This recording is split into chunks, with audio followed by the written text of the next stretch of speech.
So, ayan na yung kalahating cup na flour. At ito naman ay 1/2 cup na isang itlog.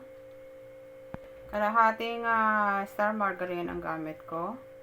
Yung room temperature. Tapos ngayon ay ihalo lang natin dito. Powder milk. Ito yung 1 sachet. 1/4 teaspoon of salt. Yan, haluin lang natin to. Lang natin ng malinis na kamay. Mag-form siya as a dough. Ayan, batang 90s ka ba? O nag-trade ka ng Yematak or hindi natin kailangan pakamasahayin ito, guys.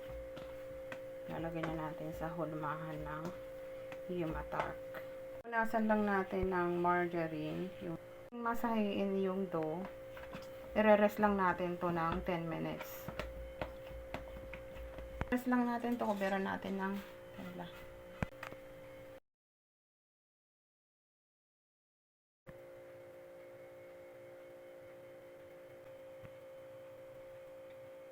Pag may sobra, huwag natin itatapon.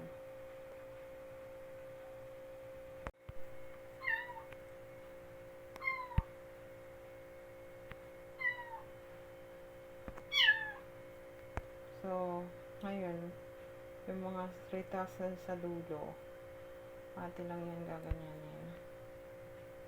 Yan, pantayin lang natin.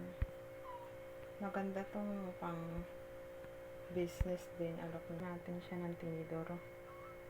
Yung parang hindi siya lodobo. Kaya atin tinutusok. Ayan. Ganyan lang. Ayan. Gaganyanin lang natin. Ayan. Ganyanin lang natin lahat. Nagawa, i-oven lang natin siya.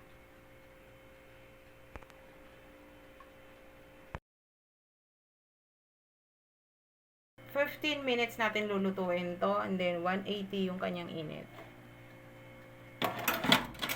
340 na condensed milk. Nice butter ang gagamitin natin.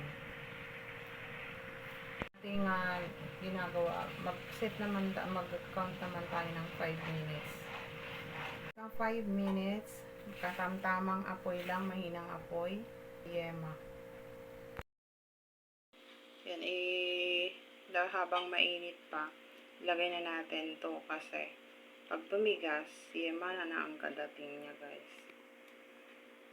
Lagyan natin ng toppings na peanut.